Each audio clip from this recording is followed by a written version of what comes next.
All right. Moving is both the best and worst thing that happens in your life because moving is a real pain in the ass. And when I say pain in the ass, it is you accumulate so much stuff that you don't realize, but you get to purge that stuff when you get rid of it, which is nice. Now, I'm going to give you probably the best financial advice that I was never given, but I just learned, and it's very common sense.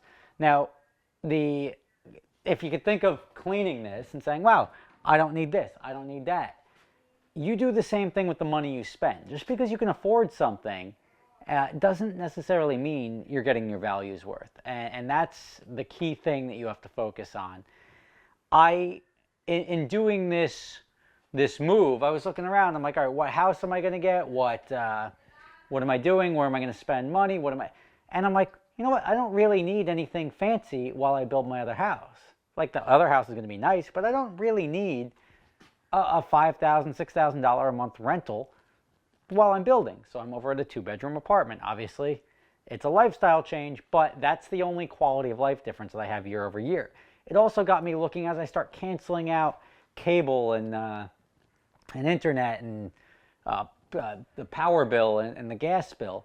And I'm like, wow, you know what? I'm really wasting a lot of money that I don't need to be wasting. And I just did a cleanse, so to speak, a financial cleanse. Now, the financial cleanse saved me almost $70,000 a year over year without my quality of life changing really at all. And that's something you have to keep in mind, and you have to think about that. Just because you can afford to spend something, now it's going to scale down or scale up depending on how much money you have or you make or you spend. But I'll give you some examples. I start looking and I'm like, look, I belong to a country club over here, and I've played 4 times last year. Yeah, we go to dinner all the time. We do this, we do that. They've got a different membership.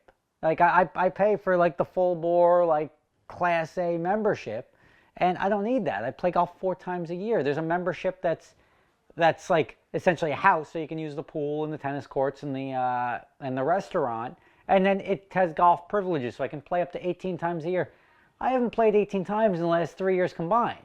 So here I'm spending all this additional money for this flexibility for something I don't really need. So I just, you know what, let me take that membership now.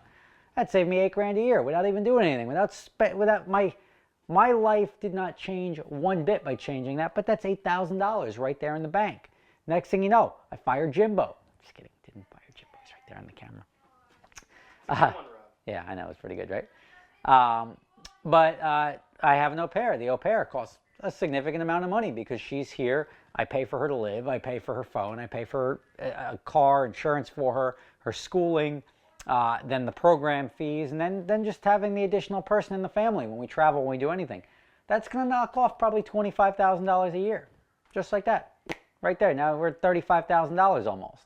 Next thing you know, I'm looking at why am I paying $200 a month for cable? And this is something that's really relatable. Cable, $200 a month. I don't need 1,000 channels. I watch 5 of them. And next thing you know, YouTube TV, $35 a month off of the internet connection. That triple play bundle bullshit that you're like, yeah, you need a house phone and this and that. You don't need a house phone. Who uses a house phone? Everybody pays for it because it's like, you know what, you need it. So now I went from $200 a month for my cable bill down to $35. Now, it's, well, whatever, it's $170 a month. It's $170 a month. Right there, $170, everything. My gym membership was $130 a month. You know what? I'm just start working out at home. Not that that was just more of a geographical thing, but I don't need a gym membership. A lot of people don't even go to the gym. Just stay month to month. Pay the extra $7 to be month to month. So when you stop going, you can cut that off. And I mean, just everywhere you look, there's money to be saved. And I'm not talking about like turning the lights off when you leave the room or anything like that. I'm just talking about stuff that you go through the list of what you spend money on and be like, am I really getting my value's worth? You call up the cable company, and even if you want the 1,000 channels, I want to cancel it. Well, we don't want you to cancel. Well, how about we offer you this? You're going to save $50 a month just from doing that. And now what's $50 a month?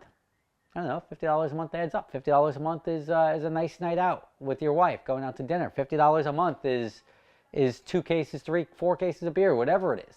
$50 a month. I mean, it's not that you don't have it. It's just you're not getting the value out of it when you can get the same thing for cheaper. There's so much that you can do by looking through your monthly spend and saying, this isn't required, or I can save money here. You can go through and save money, and I assure you, every single person can do it. Go through your credit card and look at the recurring statements. You're like, oh, I didn't even realize I'm paying for ADT. We haven't turned the alarm on in 6 years. That's $50 a month right back in your pocket. And you start adding that up, and now you're like, cool. Like, essentially, 60 grand a year or 70 grand a year, whatever I'm shaving off, I can go get a free Ferrari next year. Literally, I'll take that same exact money. My life doesn't change, and I'll go buy a 360 with it. Now I own a 360 for the same money I just saved. By my quality of life is just infinitely better now that I added another Ferrari versus just spending it into the ether because I'm too lazy to go through my bills. So you got to be efficient with your spending. You start going through this list and chopping it down, and you will be a much happier person. That's all I got. Thank you for watching. That was financial advice that I wish it was given to me. And when I say that, I've already done the rent versus own thing because a lot of people think, well, I'll just buy a house instead of renting a house. I'll get into that when I talk about selling my apartment, which is closing on April 2nd. But make sure you get your values worth. And the simplest way I can tell you to look at your housing is if it costs you more to buy it than it does to rent it, think very hard about that. And also you have to see what percentage of the money you're spending every month goes to equity versus what's going to interest. My mortgage that I just took on my house, I'll tell you what, I'm spending about $1,800 a month in interest alone. So that's a lot of burn. And I'd much rather have a lot of cash in the bank that I can just go buy that thing outright and not, then I just all of a sudden saved $2,000 a month in interest for the next 5 years, and then obviously the interest goes down over time. But it's all stuff to keep in mind. Thank you for watching. I am almost done moving out of here, and if you want, I'll take you for a quick spin so you can see the difference. I mean, we did the house walkthrough, and I mean, I got to be out by tomorrow, but I mean, I've got a little bit to go here. I haven't even moved any of my own stuff out. That's a telling statistic. I've been moving out for like 4 or 5 days, which is why the uploads are sort of sporadic. But I haven't really moved any of my own stuff. All of my stuff is pretty much camera equipment and computers or cars. Cars, I can move them all in 5 seconds. And I mean, I've got the Adventure Drive shirts and everything that I got to ship out. But like this stuff in here, the turbo, the nonsense racing gear and everything like that, is the only stuff that I actually have that has to be moved, and my clothing. Everything else is cars. Just drive off. I mean, right here I have a box filled with crayons, like an entire box of crayons and stickers. And the GT3 here, which I gave to my kid. This is the model GT3 that Porsche sent me for being a VIP or something like that. But that entire GT3 that I got is essentially being financed by the fact that I just saved $60,000 or $70,000 a year. I mean, no matter how you look at it, you have to be smart with your money, and it's more impactful the less money you make. It's a night out with your girlfriend. It's a night out with your buddies. It's a night out with your kids. It's going to a museum with your kids that you otherwise wouldn't want to spend the money on because you don't have that extra cash floating around. I don't care who you are, how much you make. I assure you somewhere you're wasting money. So post up in the comments, do your little financial cleanse. It's a good excuse, a good reason. If I can be responsible for 5,000 of you looking to your budgets and saving money and being like, oh wow, that was actually pretty easy. I just didn't have the motivation or the thought. It didn't even occur to me. That's just what's on my bills every month. I just didn't even pay attention to it. Credit card interest, all of that stuff you can manage better, and you will be a much happier person. And you don't have to thank me for it, but I'll just feel better inside knowing that you did.